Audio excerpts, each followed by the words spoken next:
After Friday the 13th, the final chapter was released to overwhelmingly positive reviews, and it racked up a lot of that sweet, sweet cash money moolah. Obviously, this was going to be a property that would be hard to let go of. It was just entirely too lucrative. So the studio decided, you know what, let's go ahead and make another one of those and release it just a year later. But this time, without Jason. Would that be a good move? Well, today, we're going to talk about it. So, let's get spooky.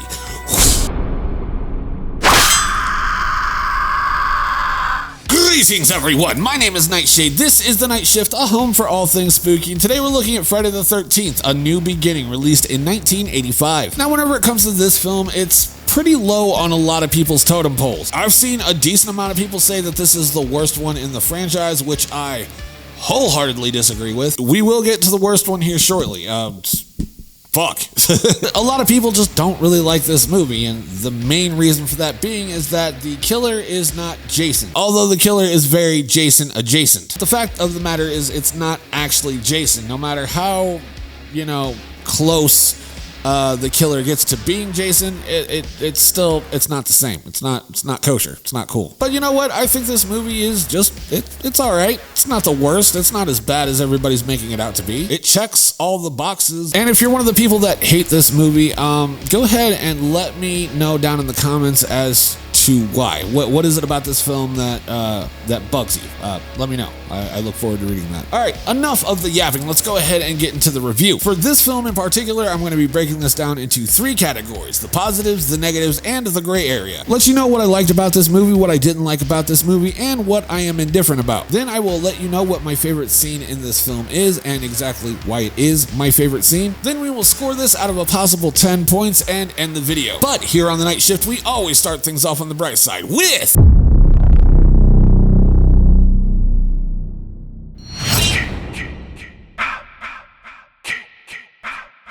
So in this one, it's a little bit different. This one doesn't take place by the lake. It doesn't take place on Camp Crystal Lake, at least not to my knowledge. But a bunch of kids that are in a psych ward end up getting killed one by not Jason. It's a little bit different, but it's not too different and too dissimilar from what we know and love about this franchise that warrants any sort of negative connotations, as it were. So, moving right along into our next positive, we have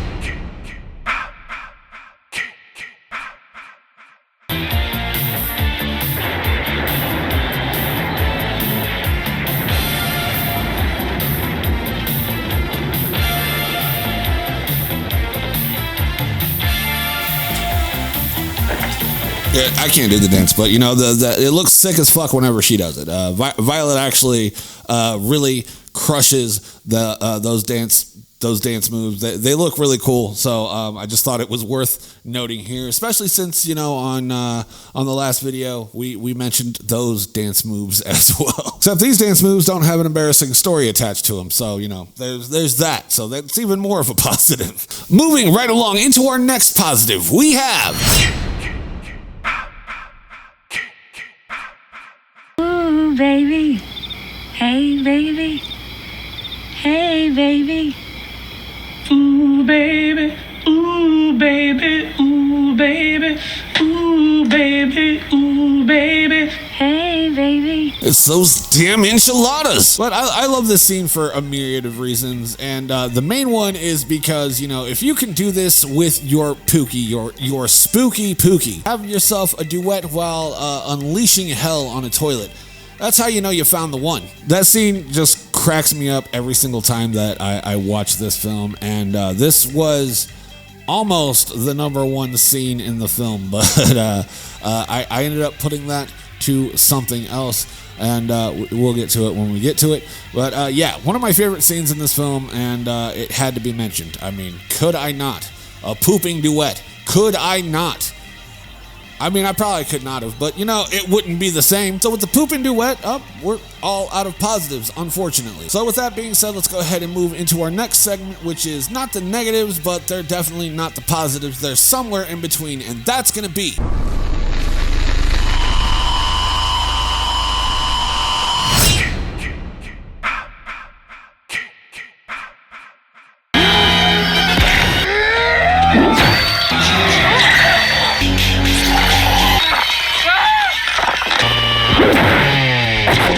So unfortunately, the kills took a pretty big hit in this film. You know, we still get a couple of really cool kills, such as, you know, the road flare in the mouth, or the belt around the eyes and tree and just tightening it up and crushing the skull, as well as a cleaver decapitation. You know, I love me a good decapitation. But a lot of the kills were like, you know, punched in post, like there's a throat slit and that gets moved up whenever the throat actually gets slit. And a lot of the brutal stuff happens, you know, just out of view of the camera, or doesn't even happen on camera at all. Sometimes you just get, you know, a off-screen kill, and that's no fun. That's not fun for a horror movie, a slasher movie in particular. Like, what is a slasher film without slashing? You know what I mean? What up, guys? Editor Knight here.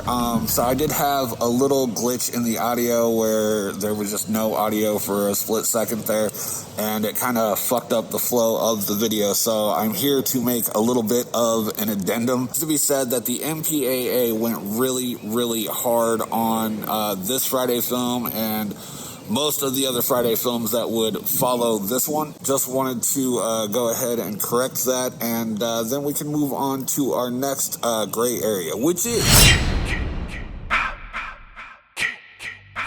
So on one side of the map, I do enjoy the way that Roy Burns looks whenever he's cosplaying as Jason. I do like the fact that he's in coveralls and has different types of chevrons. They're blue chevrons. They look pretty cool. Like, honestly, Roy Burns looks like, you know, Michael Myers and Jason kind of combined. It kind of marries those two together. On one side, it's cool, but it's not Jason. And on the other side, it's not fucking Jason. I remember the first time I watched this film is like I was probably like a preteen or something like that, and whenever they revealed that it was Roy Burns, I was like, who the fuck is that guy? It honestly didn't click to me that this was the paramedic until I was like well into my teenage years, and then it finally clicked over, and it's all like, well, that's fucking dumb. You know, the first film is a whodunit that nobody could guess who in fact did it. And this one is a whodunit that we didn't know was a whodunit because they didn't present it as such. So as cool as Roy looks and as cool as he can be with like the neutered kills and everything like that, he's also fucking lame because, like, who the fuck is Roy Burns? Like, who cares who Roy Burns is? Fuck him. What the hell's going on here? You talking to me, Sheriff? Although I like the look, I'm not a fan of the reveal. So, you know, that had to make it here in the gray area because it's not good enough to be cool, but it's not bad enough to be terrible. It's in the middle of the road. So, you know, my hands were tied. And that's going to do it for the gray area. And now we move on to the not so bright side of things with...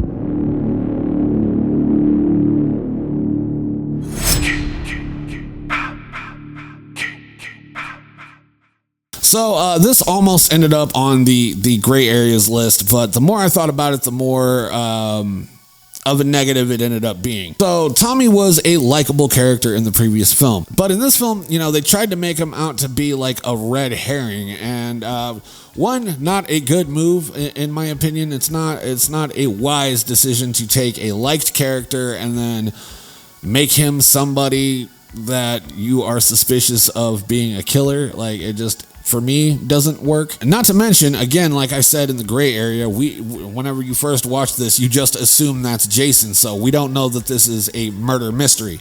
At least I didn't. So like the whodunit aspect kind of gets turned on its head, and the red herring as well. Like, if this was your first time watching this, we don't know that he's supposed to be a red herring. I don't know anybody that got that from this the first watch. It's just, you know, we assume that's Jason, so, you know, what the fuck. And because of that red herring aspect, you know, they kind of sideline Tommy throughout this whole film, and it doesn't make him an enjoyable character. In this film, Tommy's kind of just a fucking dick, and you know, like whenever he's not a weird creep and being a dick for no reason and just being very skittish and just Fuck off. Whenever he's not that, he's just not on screen at all because, you know, again, they're going for this red herring thing, so they keep him off the camera the whole time because we're supposed to put two and two together and assume that the person behind the mask is actually Tommy, even though it wasn't. You know, all that together and the big fight at the end. It's not a big fight. It's a very lame fight at the end. It just doesn't work. Especially whenever you watch this movie once and the fact that we know that's not Tommy, so Tommy's just being kind of a weird reclusive asshole. It doesn't work. Tommy's character sucks. He's poorly written, in my opinion, and poorly executed on screen.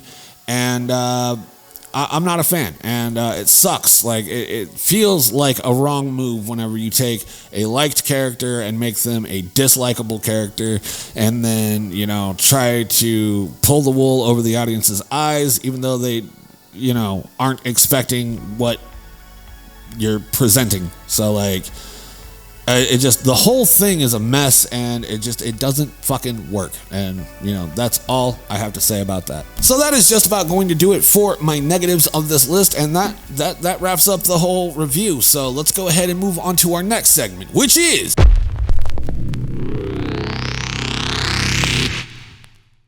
So the fact that this film starts off with a chocolate bar, like the whole crux of this film is because Joey, you know, a slovenly character who just wants to offer chocolate to other people and just kind of fucks everything up. He's a bumbling idiot. Oh, please let me help you. It's really no problem. Oh, Joey! Will you just get out of here? I'm sorry, you two. Really, I can do laundry great, but, well, if that's how you feel, forget it. I'll just go help somebody else instead. You know, Joey offers, what's his name? Vic? Is it Vic? I feel like that's it.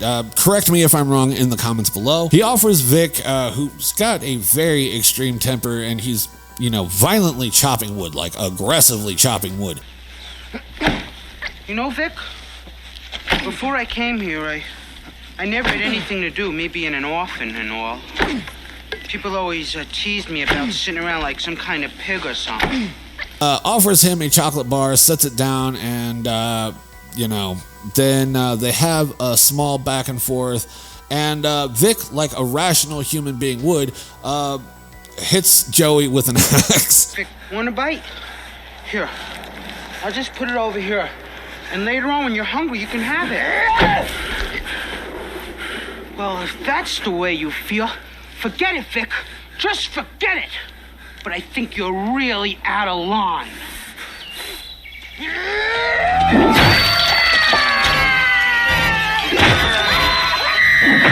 I'm not saying that it's right, but, you know, if you met my coworkers, I understand.